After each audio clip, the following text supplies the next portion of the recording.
nice and sunshiny. One of the things I love about coming is to quote every day when I wake up that I was born in this country. And I've visited 58 different countries. And some of them are beautiful, but there is no place that compares to our country. And, you know, I sometimes get a little tired of hearing people denigrating our country and saying that we're not exceptional, saying that we're evil and that we cause so much trouble to people, and, you know, we displaced the Indians and we had slavery, and, you know, we're just the most evil people that ever existed. You know, the fact of the matter is, if we were so bad, why are so many people trying to get in here?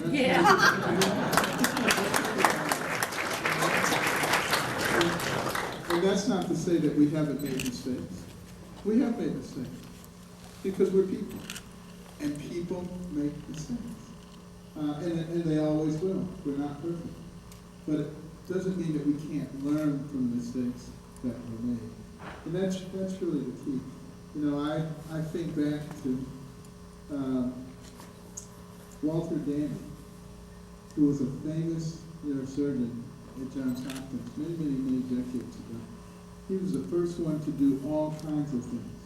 He was the first one to operate in the posterior fossa, this compartment back here. It's relatively small.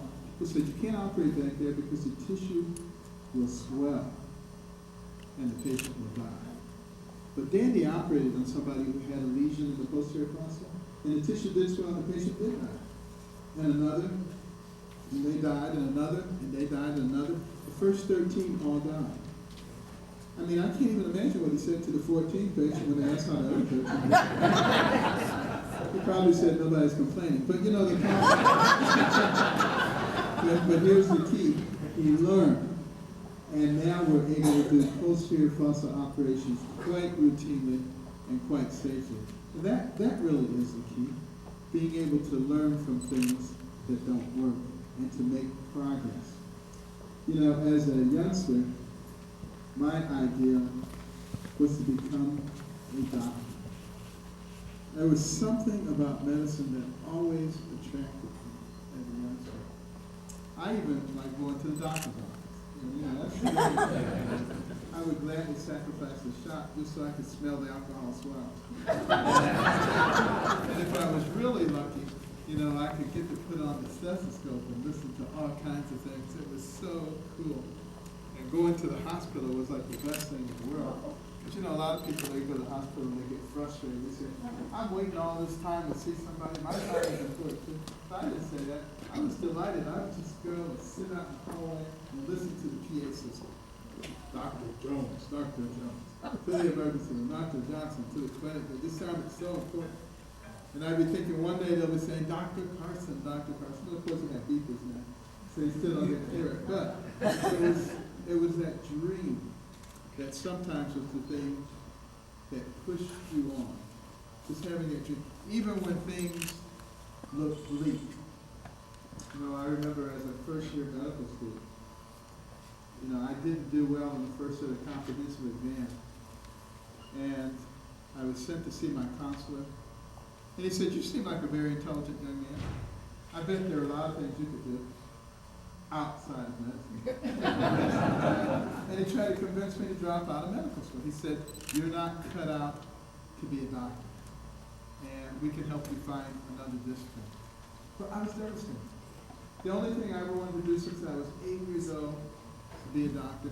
I thought I had passed the final hurdle. I was in medical school. And the person the school chooses to help you get through tells you to drop out. I went back to my apartment and I just prayed. I said, Lord, I always thought I was supposed to be a doctor. It's not looking that bright right now. My dreams are starting to fade.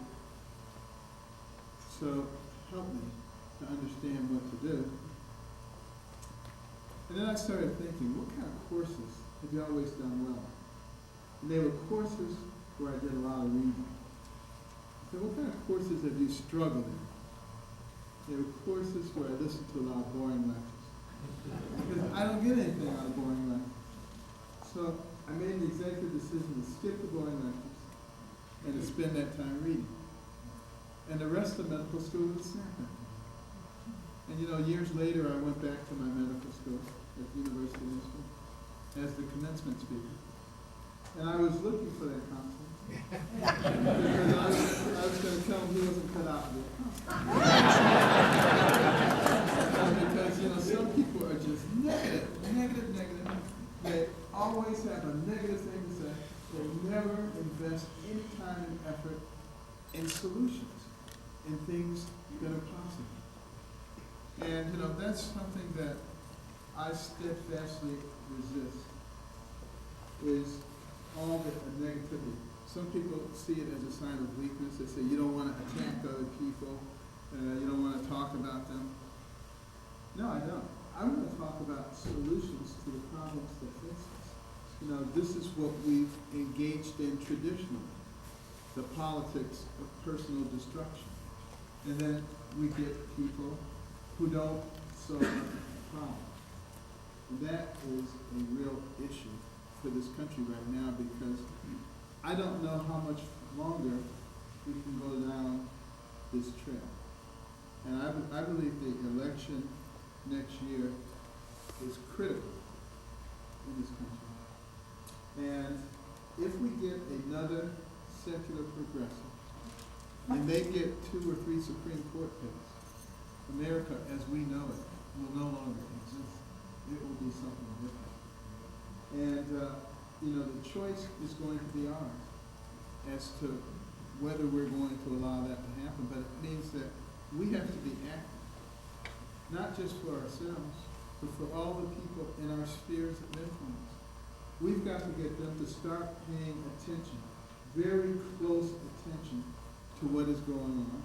We've got to get them to listen to the candidates themselves, not to what people are saying about them, not what people are saying that they said, but actually listen to them themselves.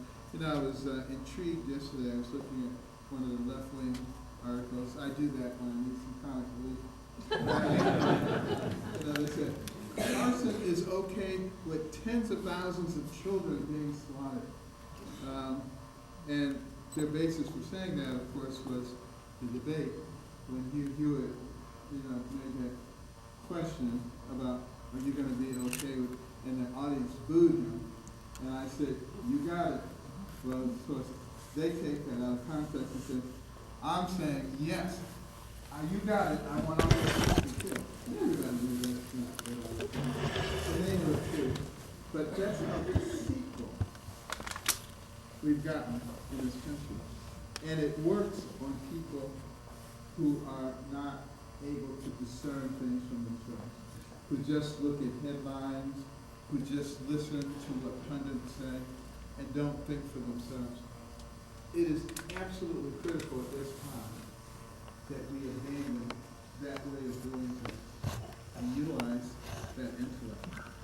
And, you know, have a different frame of thinking. You know, when I was a youngster growing up, I thought that I was not smart. And that was an opinion shared by pretty much everybody else too. And my classmates knew, they all teased me. You know, whenever there was a joke about somebody being dumb, they just substituted my name. But there was one person who didn't think that I was dumb. And that was my mother. And she was always saying, Benjamin, you're much too smart to be bringing home grades like this. I brought them home anyway, but she was always she was always positive. She only had a 3rd grade education herself, grew up in dire poverty with a huge family in Tennessee. But she was a woman with great faith in God.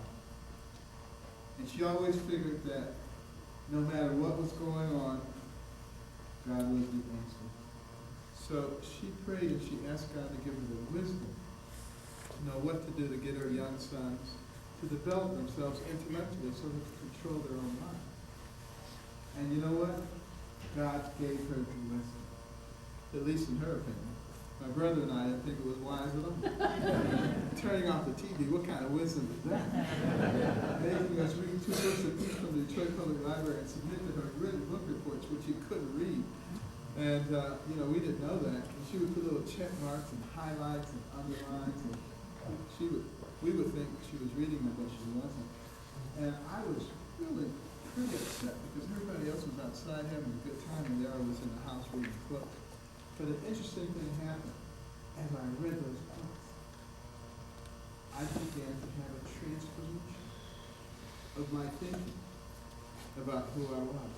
As I started reading about people from all over the world, and particularly people of great accomplishment, and I began to understand that the person who has the most to do with what happens to you in life is you. It's not somebody else. You're the one who gets to decide what you want to do, how much energy you want to put into it. And it really changed perception of who I was. And within the space of a year and a half, I went from the bottom of the class to the top of the class. Much to the consternation of a lot of those students who used to laugh and call me dummy, who are now coming to me saying, Benny, how do you work this problem? And I say, sit at my feet next to what I instruct you. Perhaps a little obnoxious, but it sure felt good to say that to those turkeys. But it was a transformation in my thinking.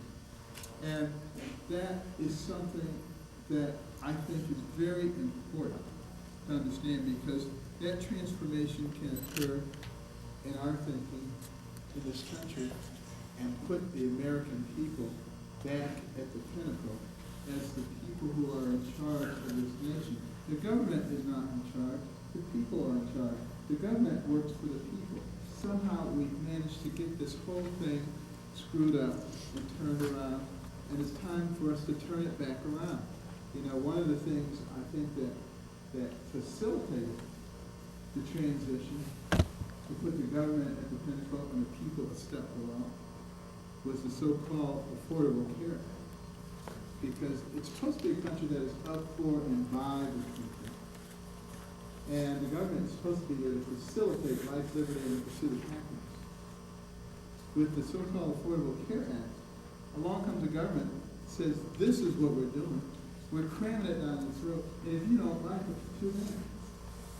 And you see, if we accept that, then we accept the new order.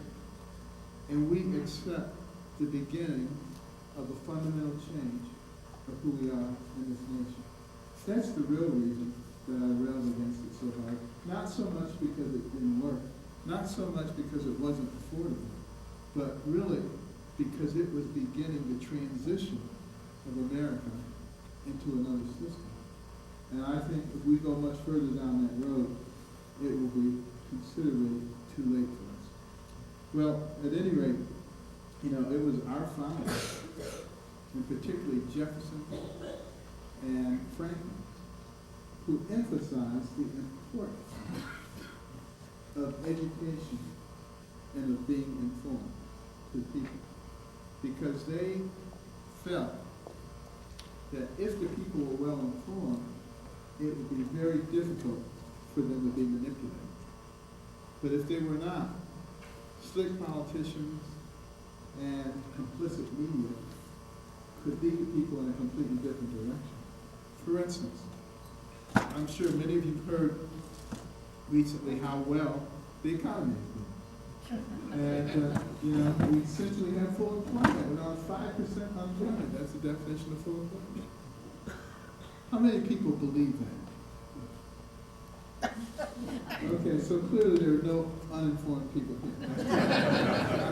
I'm pleased to see that because, you know, informed people recognize that the real number is the labor force participation rate. The number of people who are eligible to work, who are actually working. That number is at a 38-year low. And it's because of a lot of the policies that have been enacted in this country. You know, from 1850 until 2000, the economy grew at a rate approximately twice what it had grown from 2001 until the present time. They say that's the new normal. Let me tell you, there is nothing normal about that, not in our society. And we have to start thinking about what are the things that are actually causing this sluggishness. For one thing, an $18.5 trillion national debt. That is a staggering number. try to pay that back at $10 million a day, it'll take you more than 5,000 years. That's what we're putting on the backs of future generations. That is totally unfair. And you know, this generation is the first generation that will be worse off than their parents. And it's just going to continue to get worse unless we take some pretty dramatic action to stop the deterioration right now. But it's even worse than that, because the fiscal gap, if you don't know what that is, please go home and read about it tonight. Look it up on the internet, fiscal gap. That's the unfunded liabilities that we have, Social Security, Medicare, Medicaid, all the governmental programs, going into the future, infinite horizon, versus what we have coming back from tax revenues and other sources of income for the government. Those numbers should be virtually identical if we were fiscally responsible. But we're not. So a gap has formed. Bring that forward to today's dollars, it's called the fiscal gap. It sits at over $200 trillion. It is a staggering amount of money. Now, many of the liberals will say, it's just a number, it doesn't mean anything. It means a lot. It means the quality of life of those who are coming after us. And other pinnacle nations have also thought that it didn't mean anything. You know, in the 17th century Spain, 18th century France, go back to ancient Rome, all these pinnacle nations, just like we are, kind of lost track of anything that resembles fiscal responsibility. And look what happened. And if anybody thinks that it will be different from us, they're living in a fantasy world. In fact, I would go so far as to say that if I were in charge of this nation and I was attempting to destroy it, let me tell you what I would do. I would drive wedges between the people. I would make the people think that they were enemies. I would have a war on women, racial wars, income wars, age wars, religious wars. I would have a war on everything I could possibly have a war on. I would make Democrats think that Republicans were evil. I would make Republicans think that Democrats were evil. I would make people think that if somebody didn't agree with you, they were your enemy, and that you should do everything you can to destroy them. And then I would try to destabilize the nation financially by just driving the debt into unreasonable levels. I would invite people in here from other countries and give them all kinds of benefits. And I would be encouraging people in this country to be on food stamps and be on all kinds of government assistance. And I would be giving people free telephones. And I would be telling people free college tuition and all kinds of stuff, and getting them used to all this while just driving the debt into the stratosphere, making it virtually impossible to ever fix it.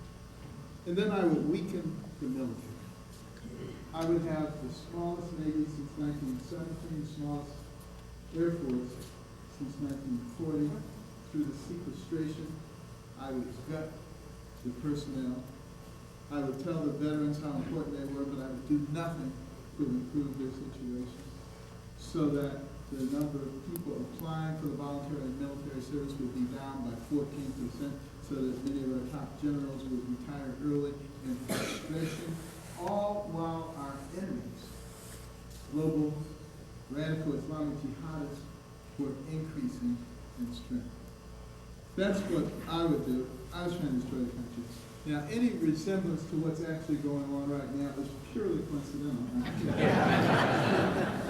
It just gives you some insight into the amount of trouble that we're in and why we must all come together.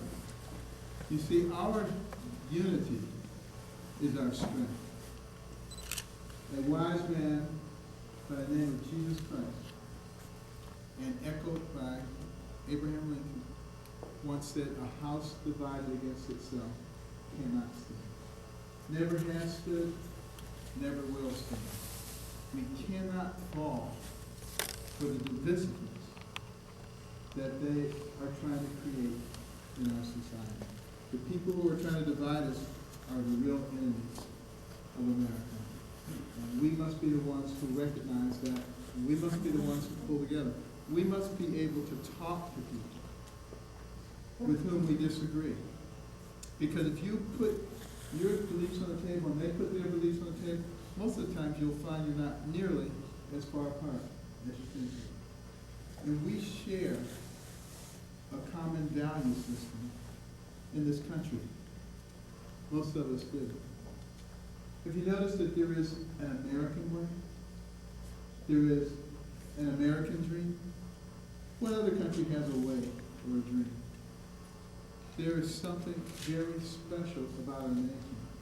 And believe me, the values and principles that allow this nation to go from nowhere to the pinnacle of the world in record time and to the highest pinnacle, they are something that we want to keep. We should be in no hurry to give them away for political correctness, which is what is going on every day in our country. And we have to stop it. We have to recognize that if we want our children to live in peace and safety, we have to recognize that the radical Islamic jihadists are going to destroy us unless we destroy them first. That's all there is to it. We don't have a choice. Well, we do have a choice. We can sit by and act like they're the JV and that we don't have to worry about them. Or we can use all of our resources, everything possible, to destroy them. That means getting rid of their caliphate. You know, they have taken half of Iraq, a third of Syria, and they have territory in many other places. They need that to legitimize themselves as a state. And it's only when they have a state that they can then go ahead with their jihadist movement. We take the state away from them. That's what we do. And, you know, they tend to hide amongst the population. And they figure that we won't bomb the population, therefore they're safe. And it's true, we're not going to bomb the population, but we need to draw them out. How do you draw them out? You start taking their territory. They come out to defend it, you blow them away. That's the way it works. Either that, or we get all the territory back. Either way, it's okay. And then we take their oil. They're the wealthiest terrorist organization ever. Why are they so wealthy? Because they have that revenue stream. We take that away from them. We cut off their ability to send money anywhere. Every mechanism that they have, we find it and we obliterate it. Because one of the ways they're able to recruit people is by promising them a better life. And they are able to give it to them, but they can't give it to them if we cut off their mechanisms for giving people money. That is very important. We go to their command and control centers in Raqqa, in Mosul, and we cut them off. Just like we did with Sinjar a month ago. Working with the Kurds and our special ops people, we cut off their supply routes. We softened them. And then we were able to go in with our special ops and the Kurds, with the Air Force behind them, and we were able to take that city. That's a mechanism that works. Things that work are what we should be doing. And then when it comes to this country, we need to recognize that if we have them on the run all the time over there, they're not going to have time to do a lot of stuff over here. But we do still have to recognize that our best defense against terrorist attacks here is readiness. And we have to prepare the American people. We have to educate the American people about what to do. When I was a kid, they used to have air raid drills. Some of you probably remember that. Siren, and then you were supposed to get under your desk or whatever. You know, we need to start training our people in terms of what they do if they're in a situation and how to recognize those situations. That is absolutely essential. We also need to monitor the communications network, the internet, very carefully, and we need to put alternative messages out there than the messages of hate and murder that they're putting out there. We also need to disrupt them. We need to find out who their servers are. We need to use cyber warfare against them. Some people say, that's dirty, you can't do that. Well, let me tell you, they're dirty, so you can use dirty tactics against them. You know, this is war, and there is no such thing as a politically correct war. And we have to be in contact with the imams and with the clerics and with the moderate Muslims, and we need to make sure that they understand that they have to be at the forefront of identifying the people who are radicalized. Because if they're not with us on that, how are we supposed to identify them? If they can't identify them, how are we supposed to identify them? And if we can't and they can't, then obviously that's going to affect the way that we deal with them in general. They need to understand that. That makes all the sense in the world. And we have to recognize that we cannot allow political correctness to kill us in the situation. You know, there have been some documents that have been uncovered during the Holy Land Foundation trial, looking at, Muslim extremists in this country. And one of the things that was discovered is that they feel that they can succeed in gaining not only a foothold, but gaining control of this country because we will be so concerned about being politically correct that we will not be able to preserve our own system and our own rights. And I don't believe that's true. But what we have to recognize is that we do have principles here. They are Judeo-Christian principles. We should not be afraid to say that. We should not be afraid to say Merry Christmas to people. You know, we should not be afraid to say the name Jesus Christ to people. And that, I don't think, is hate speech at all. I think it is an indication of who we are as a nation. And, you look at every bill in your wallet and every coin in your pocket. What does it say? It says, in God we trust.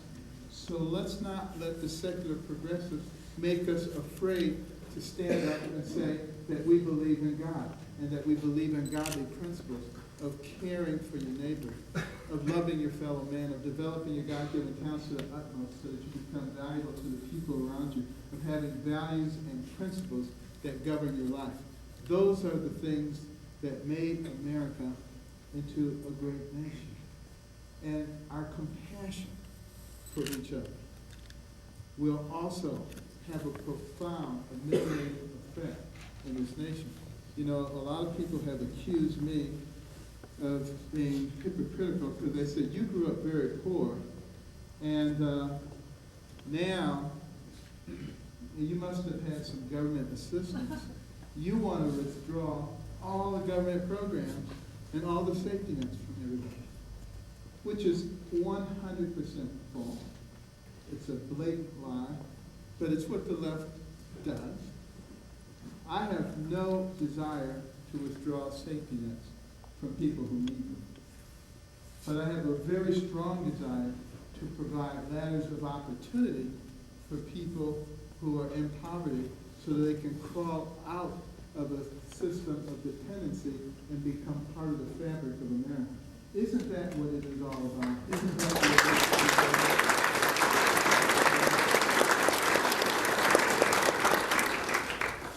Somehow we've gotten the whole thing mixed up. It is our duty, the citizens of the United States, to take care of the indigent in our society. It is not the government's responsibility.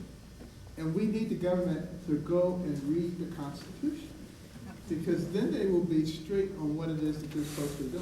Now, it could be that they read it, maybe they read the preamble and they mixed it up. Because when you read the preamble, it says one of the duties of the government is to promote the general welfare. And I guess they think that means put everybody on general welfare. But that's not what it means. It actually means to make a level playing field that allows people to thrive in our society. That's the thing we have to be thinking about. And one of the things that I've been thinking about in terms of helping to ameliorate some of the conflicts in our society and to get people to rise is overseas. We have more than $2.1 trillion of American money that's not being brought back by our companies because we have the highest corporate tax rate in the developed world. Well, what I would propose is a 6-month tax hiatus. So that money could be brought back, repatriated in our country, tax-free in that 6-month period, with the only stipulation being that 10% of it has to be used in enterprise zones and to create jobs for people who are on welfare and unemployed. You want to talk about a stimulus. That would be the biggest stimulus is FDR's New Deal. And it wouldn't cost the taxpayers 1 penny. That is low-hanging fruit. That is the kind of thing that makes a huge difference. And also, think about this. It will get companies once again thinking about how do we invest in the people around us. Because now the government has taken over that job. They'll go back to the private sector. And once they start thinking about ways that they can invest in each other, that's what actually will bring people out of poverty. And we'll have fewer people on the dole, fewer people that we have to pull along, more people pulling the wagon, less people in the wagon. That's the kind of thing that made America into a great nation in the first place. And if we can get back to that fairly quickly, I think it'll make a big difference. I think the other thing we need to do is recognize that all of these regulations that we have in everything, yesterday I was in Nevada listening to the Bureau of Land Management talking about why they need to stop the mining that was going on. And then I had a chance to listen to the miners and talking about how this was a tremendous boon in the economy for those people. But what we're seeing with all these regulations is that it's the insinuation of the government into every aspect of our lives. And here's the part that many people don't realize. Every single regulation costs money in terms of goods and services. You have to pay for it. I've sat around a table many an afternoon at Kellogg or at Costco and talking about new regulations and how many lawyers we're going to have to hire and how many other people would have to be brought in. And it costs money. And guess who gets to pay for that? The consumer. But who gets hurt by it? Poor people and middle-class people. Because think about this. When you go into the store and buy a box of detergent and the price has gone up 10 cents because of regulations, who gets hurt by that? Rich people don't even notice it. The poor person notices it right away. Middle-class people might not notice it right away, but they notice it when they get to the cash register. And everything in that cart has gone up a little bit. And they begin to recognize that they don't feel the same kind of power that they used to have. Those are the kinds of things that are affecting us as a nation. And when you look at the national debt, how is that affecting poor people and middle-class people? Well, I want you to think about the fact that part of the American dream is being able to build up a nest egg and being able to retire. And it used to be that Joe the Butcher every Friday went to the bank and put 5% of his check in the savings account. And he watched it grow over 10, 20, 30, 40 years. He retired. He had a nice nest egg. With or without Social Security, he was okay. That's not happening anymore. Because there's no money to be gained in your savings account. No money to be gained in the bond market. So the only people who can make any money are wealthy people who have risk tolerance, who can put money in the stock market. So what happens? The gap, the income gap, it grows. Now Bernie Sanders and Hillary Clinton tell you that it's growing because of greedy rich people. No, it is growing because of these asinine economic policies that are oppressive to the poor people and to the middle class people of our society. And that's just going to continue to get worse because this so-called utopia that the socialists are always looking for. It always ends up looking the same way. They tell you don't have to worry about anything. Government's going to take care of you. We're going to take care of your health care and your food and your housing and everything. And everybody's going to be equal and everything's going to be wonderful. The problem is they all end up looking the same way, with a small group of elites at the top who own and control everything, a rapidly diminishing middle class, and a vastly expanded dependent class. Well, if you look around carefully and you observe it, you'll notice that that's exactly what's happening in our country right now. And that's exactly what we don't want to happen. So it was Thomas Jefferson who predicted that we would reach this point in our country. He would say, because we would not be paying attention. We would be more interested in the football game and who's on Dancing with the Stars. He didn't use those examples, but he was just saying we wouldn't be paying attention. And as a result, the government would do what governments always do. They grow, and they infiltrate, and they begin to dominate the people. But he said just before we turn into something else, the people of America would awaken, and they would recognize what was going on. And they would have the courage to stand up and speak out and take control of America once again. And I say, now is the time to do that. Thank you very much.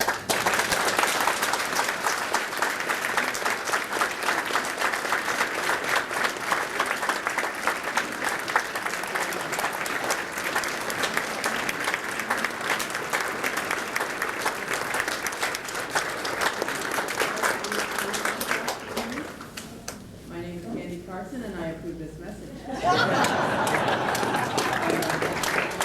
have time for maybe 2 questions, if anybody has a question. Yes.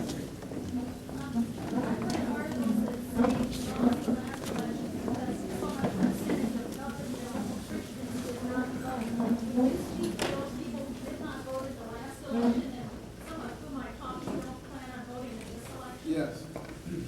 She said that in the last election in 2012, a lot of evangelicals didn't vote. Can I speak to those people who didn't vote and may not vote this time around either? Yes.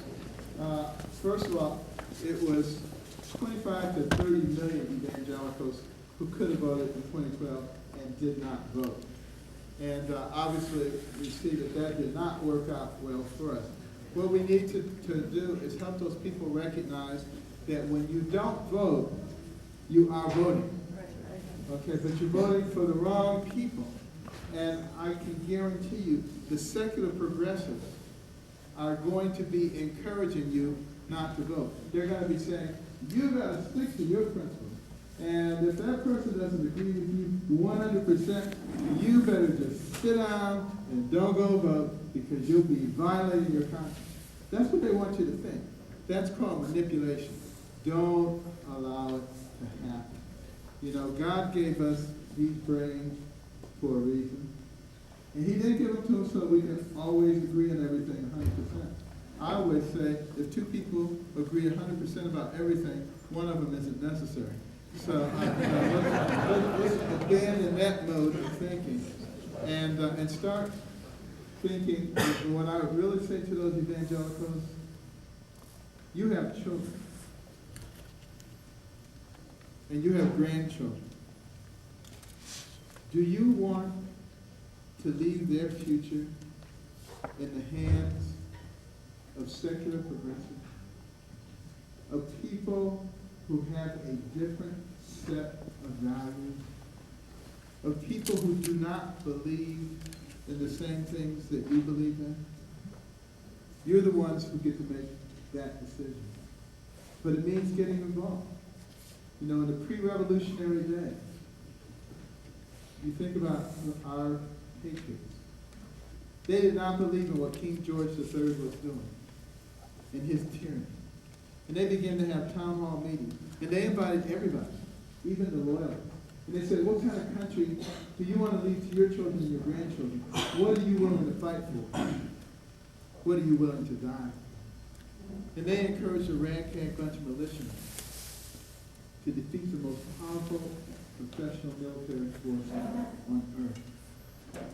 That's what we must do again.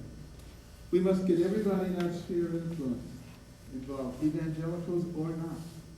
Get them involved. Talk to your Uncle Joe, the alcoholic, who likes to do nothing but drink all day long. And tell him, Uncle Joe, if you don't get involved, there's not going to be any beer for you to drink. Make sure you're involved. And, your aunt, who's an invalid in the nursing home, go visit with her, make sure she has an absentee ballot, help her fill it out. If everybody in here gets 3 people who didn't vote last time involved, it will have a tremendous impact. Yes? Employee of one of the largest biodiesel factory here producing what's your thoughts concerning the renewable energy? Okay, what are my thoughts on biofuels, renewable energy? My thoughts are that we have a country that is rich when it comes to energy. And we can use that actually to drive down our national debt. But we have these archaic energy exportation rules. And we need to abolish those so that we can start using all of our energy very, very appropriately. Right now, for instance, we can extract natural gas for about $2 a cubic meter. And we can convert it to liquid for about $2 to $3. And we can ship it overseas for about $2 or $3. So that by the time it gets there, instead of being $2, it's maybe $8 to $10. But right now, they're paying like $16 over there. So that's how you undercut Putin and put him back in this little box. But I believe all of our energy should be able to compete. I don't believe that we should subsidize anybody. We let everybody rise and fall on the merits that they have. Now, when it comes to biofuels, you have to recognize that some agreements have been made that extend until 2022. And therefore, we phase out subsidies at a point where people are able to recoup from what they've done. But my general philosophy about government subsidies for anything is that we ought to get rid of all government subsidies. And let's not let the government be the one that pick and choose winners and losers. Let excellence be the thing that picks winners and losers. That's how America ascended to the pinnacle, and that's how we will stay in the pinnacle in the future. Yes? Earlier you talked about the tactics against groups such as ISIL. Do you support bringing back enhanced interrogation techniques such as waterboarding? Okay. The question is, do I support, enhanced interrogation techniques like waterboarding? I support whatever we need to do to keep America safe. Amen.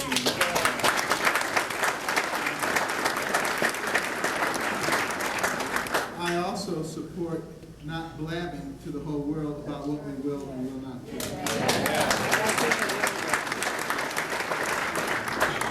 Since political correctness is enforced by the government, how can we change and get away from the political correctness? Well, since it's enforced by the government, we need to change the government.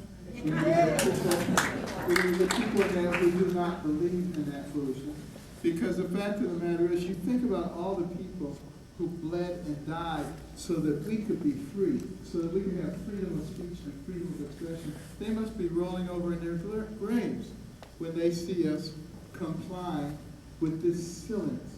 And it's, and it's not a matter of being rude to people, but it's a matter of us learning how to engage in civil discourse. Talk to people. What happens when people stop talking? You think about before people get divorced, what do? They stop talking, and next thing you know, their spouse is the devil incarnate. This is what we don't want in our society. Yeah. How do you feel about China and all the money we're borrowing from China to give to other countries, and China's taxes? How do I feel about China, all the money that we're borrowing from them, the fact that they're hacking into our systems? Well, first of all, we have tremendous cyber warfare capabilities, particularly offensive. We're not that great in defense, and we need to have a public-private partnership because we have some outstanding people in the private sector. And we need to take advantage of those, particularly in terms of our defensive capabilities. Offensively, we have capabilities, but we're afraid to use them. Many people who are in the know have told me that they cannot get the go from our administration to use our offensive capabilities. But I'll tell you, in a Carson administration, if somebody else attacks us in the cyber sphere, they're going to get hit so hard they will not be thinking about ever attacking us again. That is absolutely crucial for us to do. As far as borrowing money from them and paying interest on it and then giving it to other people, that doesn't make any sense. That's craziness. But I do believe in foreign aid. But there is a way to do it. For instance, in Cameroon right now, there are American companies that are over there helping to develop millions of acres of incredibly fertile land. They're getting record crops, making a lot of profits, but at the same time, building the infrastructure of that country, providing jobs over there, and teaching them the ag business so that we're creating friends rather than enemies. And it's not costing us any money. It's a win-win situation. It's the same kind of thing we should be doing all over the world, including Central and South America and Mexico, so that they don't feel that they have to come here, and at the same time, our companies are making money. And we have time for one more question. You guys all have a chance to. Okay. How should the U.S. be treating Israel? How should the U.S. be treating Israel? Israel is our friend. And, I think the whole world has noticed that we have turned our backs on our friend. And it seems to be a pattern with this administration. There was a gentleman's agreement that if the Ukrainians gave up their nuclear weapons, if they were invaded, that we would come to their aid. They were invaded. Did we come to their aid? No. I think the world notices that we turn our backs on our friend.